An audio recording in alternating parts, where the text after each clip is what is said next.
Meron nga po muling nagbalik guys sa Eat Bulaga. And of course, merong magbabalik daw guys. Meron tayong nakitang write-ups or post ng supporter nga po ng Eat Bulaga na kung saan ay meron daw pong iconic segment ng Eat Bulaga ang muling magbabalik. Parang curious tayo kung ano po yung magbabalik sa Eat Bulaga. Very intriguing guys, no? Nung binasa po natin yung comment section guys ng Eat Bulaga about nga po sa Reunited, yung magre-reunion na na tila magbabalik daw ay may nagsasabi si Nicole Liala, si Chris Chuper, yung Aldab, which is yung Aldab guys hindi ko naisip na magbabalik or magre-reunite kasi alam naman po natin na napaka-imposibleng mangyari yon sapagkat na exclusive contract nga po si Alden Richards. Pero hindi naman po tayo nawawala ng pag-asa dahil mali natin isa sa mga araw na ito ay mag-guest si Alden Richards. Di ba hindi rin naman po imposible pero so far ay walang garantiya na makaka-guest si Alden Richards sa Eat Bulaga dahil mahigpit po guys mahigpit ang GMA Network sa kanilang mga talents. Hindi nila basta-basta pinapalabas outside sa kanilang TV network. Kaya intindihin na lang po natin. Meron din po guys na nagsasabi na bukod sa Aldab kay Nicole Liala ay yung Coca-Cola nga guys yung magbabalik. At tama po guys. Muli pong nagbalik ang Coca-Cola. Muli pong nagbalik ang Coca-Cola bilang isa nga po sa big time sponsors nga po ng Eat Bulaga. So ngayon lang po ulit nagbalik after 3 years, di ba? Since naging noontime program nga po ng TV5 ang Eat Bulaga ay ngayon lang po ulit nagbalik ang Coca-Cola sa Eat Bulaga. So ito guys talagang bilyonaryo po ang kumpanyang ito.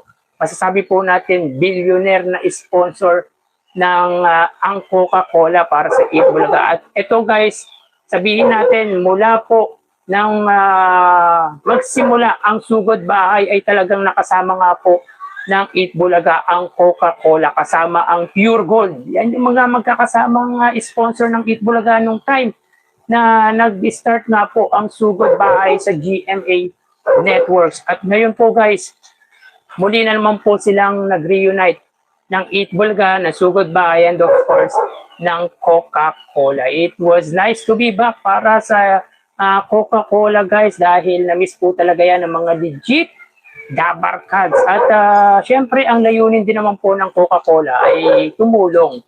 Tumulong din, kaya mas naging choice po nila na ang bumalik nga po sa Eat Bulaga dahil ang Eat Bulaga nga po ay hindi lang po entertainment show kundi public service entertainment show nga po ang Eat Bulaga, kaya mas naging choice po nila ang bumalik nga po ulit sa Eat Bulaga. At para sa akin ay good choice at good idea rin po para sa Coca-Cola na muli po silang magpasaya sa mga kababayan natin, di ba? Malaking tulong po ang maibibigay ng Coca-Cola sa pagsuporta nga po sa Eat Bulaga, lalo na ang layunin naman po ng Coca-Cola guys ay tulad ng Eat Bulaga ay magpasaya at tumulong sa mga hikahos ating kababayan. At yun guys, it was nice to be back para sa Coca-Cola, and of course kay Wally Bayola guys. Muli pong nagbabalik si Wally Bayola. So mukhang ito na po yung talagang magre-regular host na ulit si Wally Bayola sapagkat kanina nga po ay present siya sa Eat Bulaga. So ilang buwan din po nawala guys si Wally Bayola. Sanhi nga po ng pagkaka-aksidente nito, mga ilang buwan na po ang nakalilipas. But ngayon guys ay mukhang okay naman po at kaya naman na po ni Wally Bayola. Kaya natutuwa tayo sa muli nitong pagbabalik. At muli na naman natin makikita ang magkakasama sa barangay sina Wally, si Paulo at si Jose Manalo. Yan po talaga yung tunay na host po or main host ng Sugod Bahay. Kaya anytime soon guys ay magbabalik na si Wally Bayola sa barangay. Sa ngayon guys ay nasa studio po siya. So ang daming nagbalik guys, no? Si Wally Bayola, ang Coca-Cola, yung Jolly Mushroom guys, di ba? Another big time sponsors din po yun. Yan ang sinasabi ko guys eh. Patuloy ang pagdami ng mga nagtitiwalang mga kumpanya sa noontime program ng Iconic Trio. Sunod-sunod guys.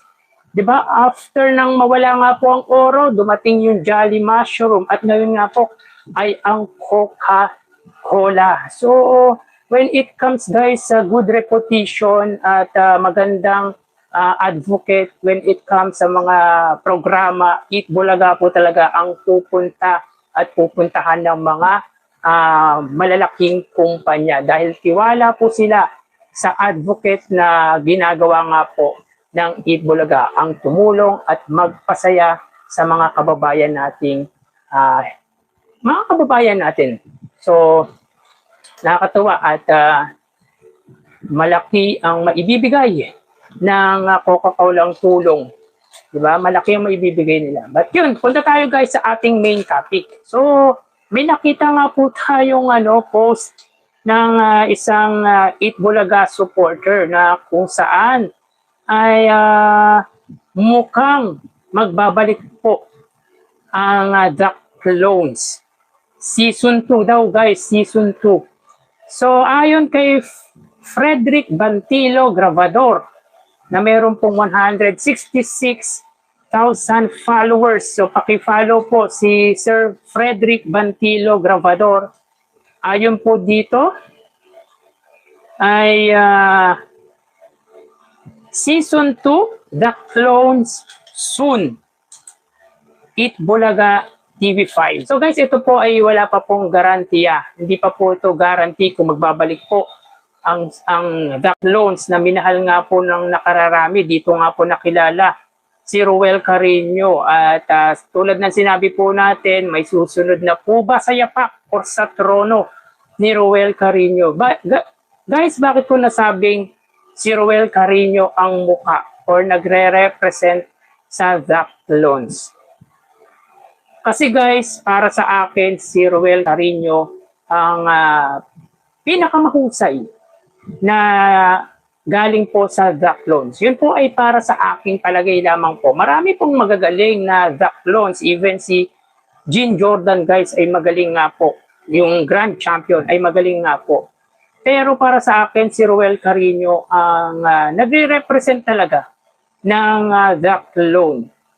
Siya po talaga, kumbaga, when we say that segment, yung The Clone, si Ruel Carino kagad yung napipicture po natin na talagang mukha ng segment na ito. Hindi lang po dahil siya lang po palagi yung nakikita natin, kumbaga, kung hindi lang po dahil siya po yung visible sa Eat Bulaga, kundi alam naman po natin at kita naman po natin kung gaano kahusay si Ruel Carino. Magaling si Jean Jordan, yung Grand Champion, pero feeling ko guys, si Ruel Carino ang mas angat.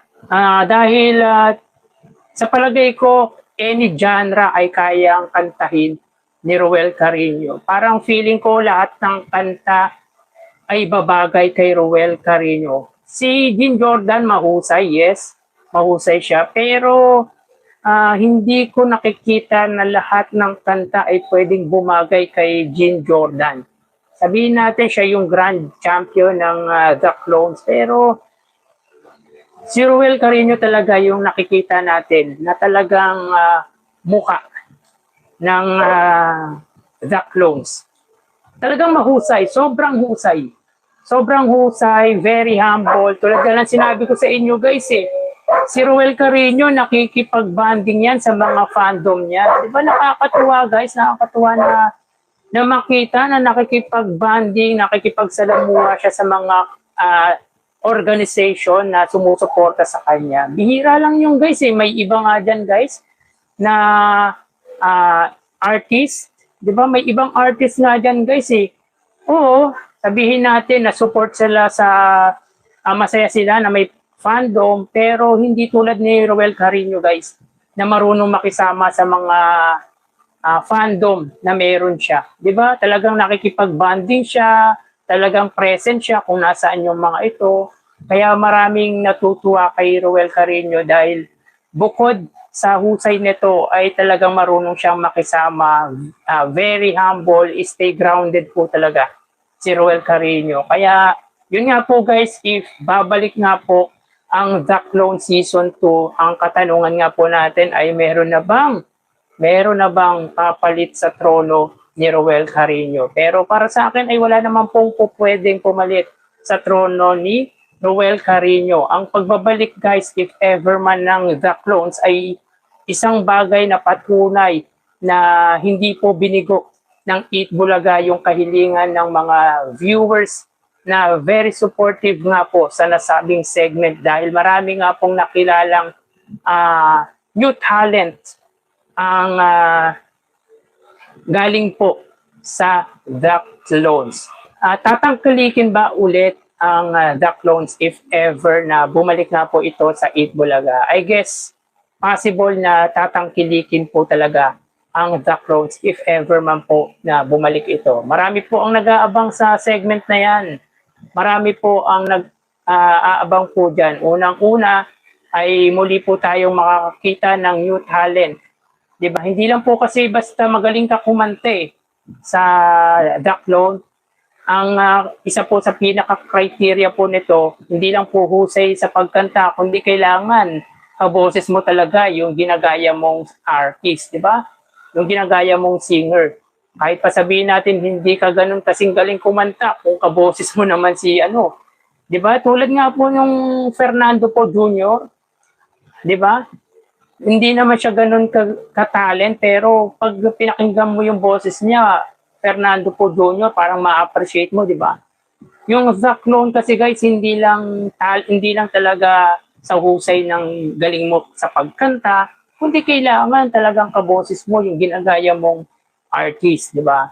At yun nga, bakit para sa akin ay dapat bumalik ang The Clones. Kasi guys, ito yung nakikita nating segment na talagang inaabangan. Kaabang-abang nga po. Di ba? Ito yung kaabang-abang. At saka pinatunayan po nito yung consistency nito when it comes sa viewership. Dahil natatandaan nyo yung The Clones nung unang season ay late segment, kumbaga huling segment po yan, pero naipag-compete po sa views online yan. Talagang mataas po ang viewership ng The Clones kahit sa huling minuto ng Eat Bulaga. More than 100,000 views guys ang nakukuha ng Eat Bulaga sa The Clone na segment. Meaning ay talagang sinusubaybayan, inaabangan at talagang tinangkilik ang segment na The Clones. Kaya para sa akin, marami talaga ang nag-aabang sa The Clones Season 2. At di ba sinabi naman po ni Henyo Master na magkakaroon ng The Clones na Season 2 pero wala pa po talagang specific na o araw or ano kung kailan po magbabalik ang season 2 ng The Clones. Pero so far, wala pa naman pong segment ng Eat Bulaga na muling nagbalik. Nung nasa TV5 po sila guys, di ba? Ano-ano ba yung mga segment nila? Therapy, tapos yung Child Star of the Year, mga ganon. Tapos yung Singing Queen, parang ganun yung mga segment nila, di ba? So far, wala pa naman pong nagbabalik. Pero bago matapos yung grand finals nung The Clone before, ay may sinabi naman po si Henyo Master na magbabalik po yung The Clone. So, yung post na ito ni Frederick, na isa pong supporter ng Eat Bulaga, ay ito na po ba ang muling pagbabalik ng Season 2 ng The Clone? So, sana guys, isa po tayo sa umaasa kapagkat maganda naman po kasi yung segment ng The Clone, di ba? At saka maraming new talent na madidiskubre. Marami na namang bagong talent or panibagong talento ang madidiskubre natin sapagkat hindi lang naman po sa husay sa pagkanta ang pinipicture dito, kundi kailangan ay kaboses mo talaga yung ginagaya mong artist. At bigyan lang ng konting twist, no? Siguro bigyan natin din yung chance ng yung mga bata, guys, na may kaboses na mga artist, di ba?